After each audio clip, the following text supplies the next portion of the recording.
All right, ready to dive in.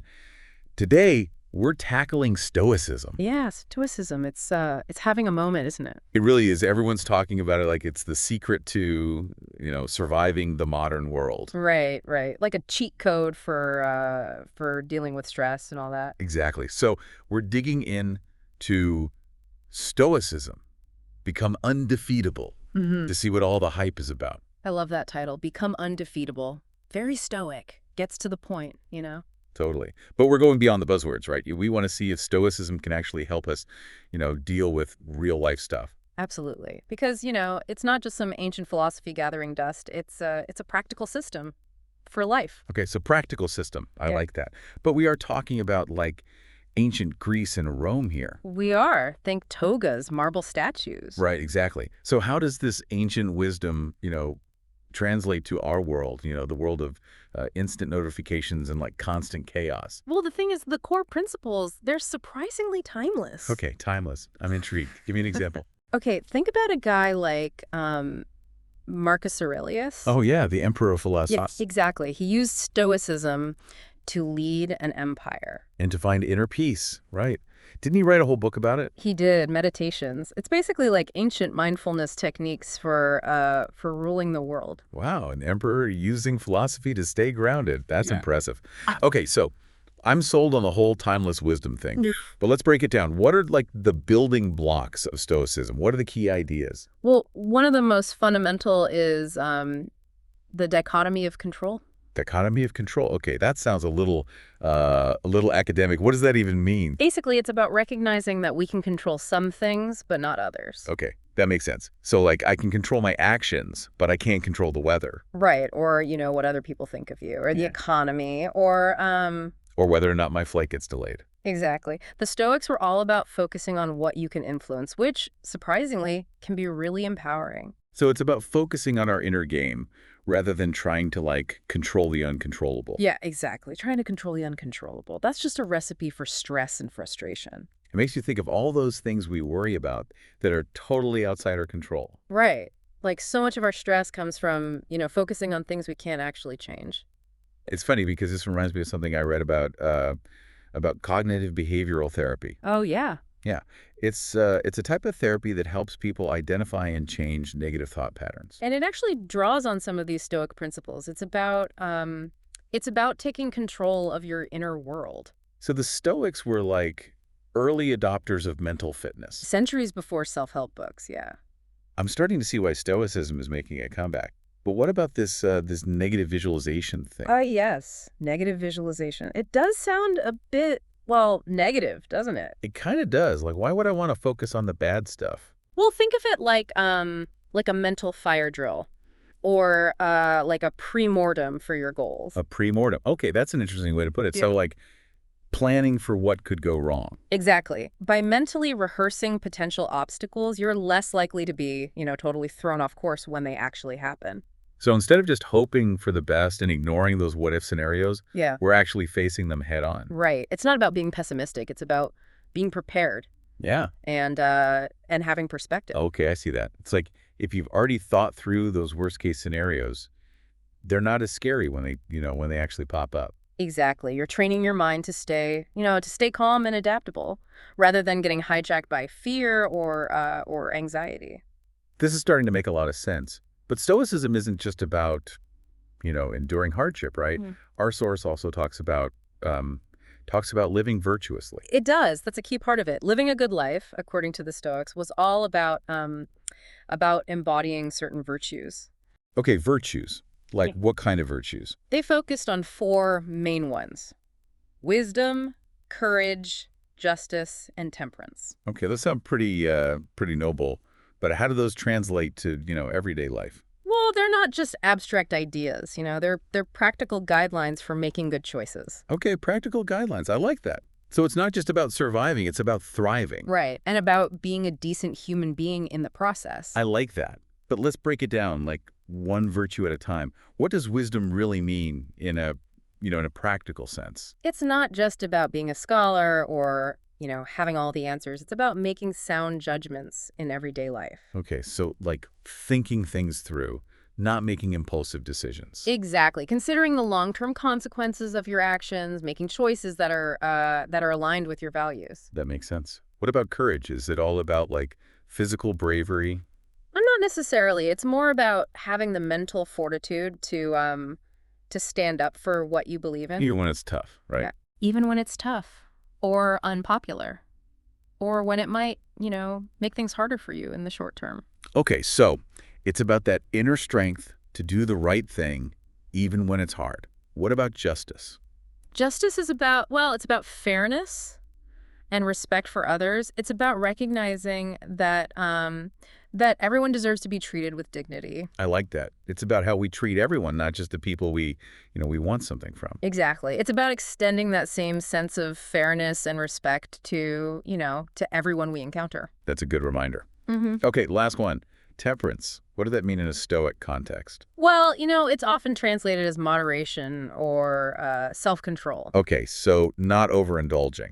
Right. Think of it as finding balance in all things, not letting our impulses run the show. Okay, so temperance is about making choices that support our well-being, both physically and mentally. Exactly. And all of these virtues, they kind of, they work together. So it's not just about picking one and ignoring the others. Right. They're all interconnected. They all contribute to living a good life. I love how these ancient principles are so relevant today. It's like they were ahead of their time. But okay, we've laid the groundwork, we've got the philosophy down. But how do we actually, take these Stoic ideas out of the textbook and into our lives? Like, what does it look like in practice? That's the million-dollar question. And that's exactly what we'll explore in part 2. Okay, part 2. Can't wait. We'll get tactical with Stoicism. We will. We'll dive into specific strategies for applying these principles to your everyday life. Perfect. So stick around for part 2, where we'll explore how to actually use Stoicism to level up your life. Hey, we're back. Ready to get practical. So we've explored the whole philosophy of Stoicism. Right. The big ideas. Exactly. But now let's talk about how to actually use it. Yeah. In real life. With real problems. Right, because it's not just about, passive acceptance. It's about taking action. It is. It's about using these principles, as tools to navigate life's ups and downs. Exactly. So where do we even begin? Our source mentions starting the day with reflection. It does. So is that like journaling or Sure. meditation? Or It can be those things, yeah. But it's really about taking a few minutes to center yourself before the day takes over. Okay, so before I dive into that email inbox, I take a moment to mentally prepare myself. Exactly. Think of it like a mental warm-up. Okay, mental warm-up. I like that. So what kind of questions should I be asking myself during this, mental warm-up? Well, you might consider, potential challenges you might face, or you might just set an intention for how you want to approach the day. So what's one thing I'm grateful for today? Exactly. Or what's one thing I can control today, even if things get crazy. Oh, I like that. What's Okay. one thing I can control? Because there's always something. Yeah. Always. And even a simple question like that, it can really shift your mindset. From reactive to proactive. Exactly. Okay, I'm digging this. But what about when things, inevitably go wrong? Because they always do, right? They do. So how does Stoicism, how does it help us deal with those difficult emotions like anger, frustration, anxiety, all that fun stuff? Well, Stoicism is all about emotional regulation, but not in the sense of, suppressing emotion. Right, not bottling it all up. Exactly. It's more about understanding them and not letting them control you. Okay, understanding them, not letting them control you. That's key. Right. And remember that dichotomy of control we talked about? Oh, yeah, focusing on what we can control. Exactly. So when you feel those strong emotions, ask yourself, is this situation within my control? And if it's not? Then try to shift your focus to your reaction. To how I'm responding to it. Exactly. So it's not about denying those feelings, but about choosing how we respond to them. Yeah, precisely. So let's say, you spill coffee all over your laptop 5 minutes before an important meeting. Oh, that's my nightmare. Right. So your initial reaction might be panic, anger, maybe even despair. Definitely all of the above. But a Stoic approach would be to, acknowledge those feelings, but then take a step back and assess. Okay, so I'm freaking out. But then I take a breath and think, okay, what can I do? Right. Can you fix the situation?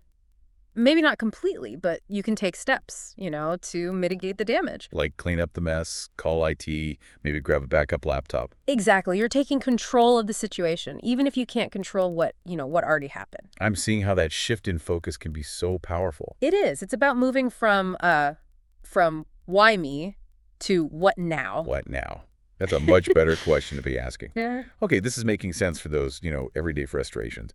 But what about when we're faced with, like, bigger challenges, real setback? Right, when it's more than spilled coffee. Exactly.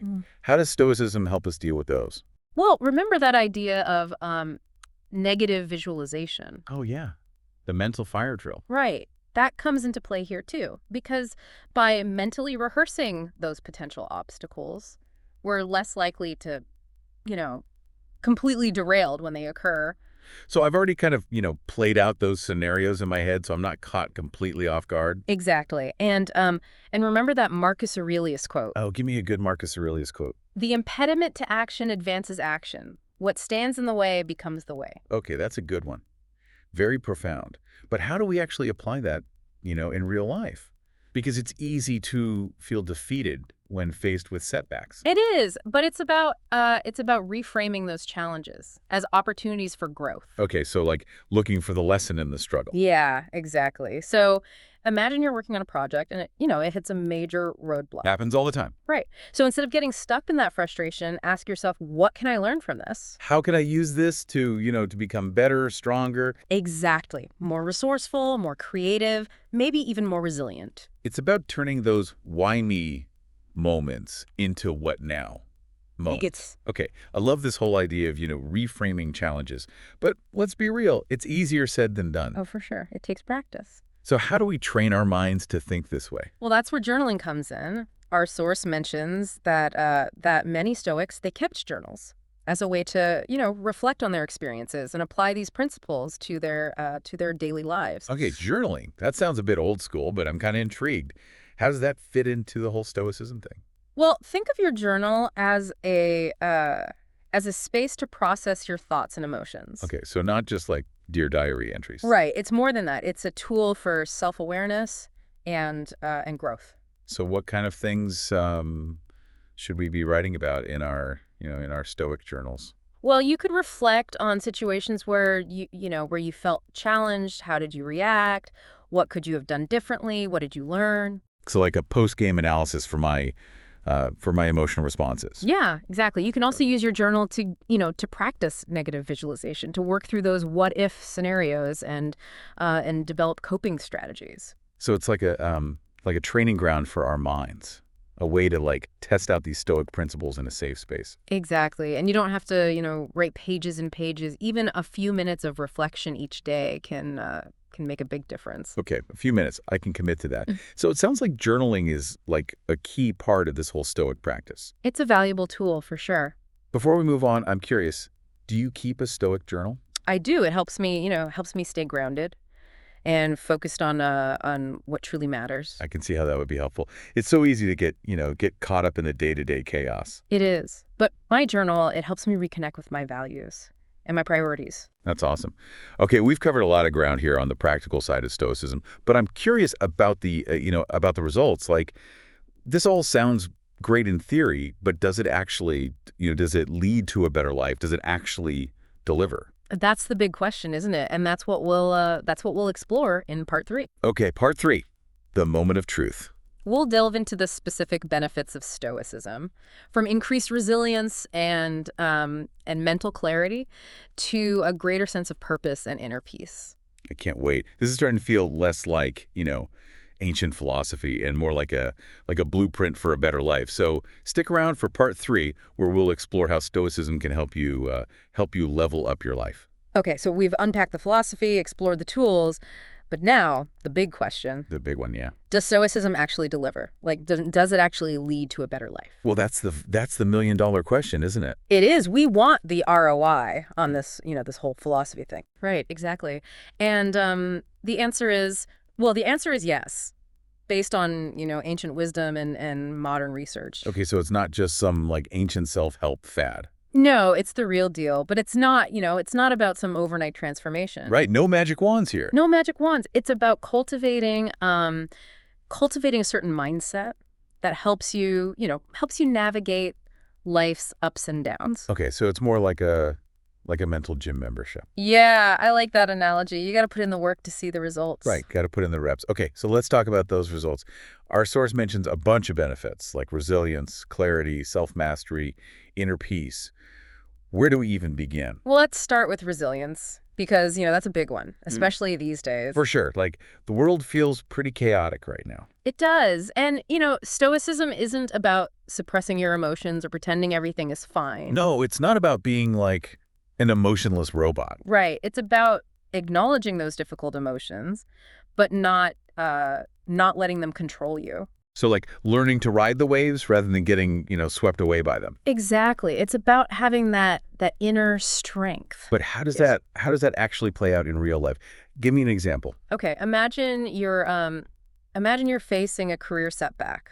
Maybe you get laid off or a big project falls through. Ugh, not fun. No, definitely not. So a stoic approach wouldn't be to, deny the disappointment or pretend it doesn't matter. Right, you gotta feel it to heal it or Yeah, whatever. you allow yourself to feel those emotions, but then you shift your focus to what you can control. Okay, so instead of dwelling on the unfairness of it all, I ask myself, okay, what are my options? What can I do now? Exactly. It's about taking action, even when it's hard. I can see how that would build resilience over time. It does. And because you've mentally prepared for those setbacks, maybe through journaling or negative visualization, you're less likely to be, completely derailed. So I'm not starting from zero every time something bad happens. Exactly. You've built up that mental muscle, that resilience that helps you bounce back.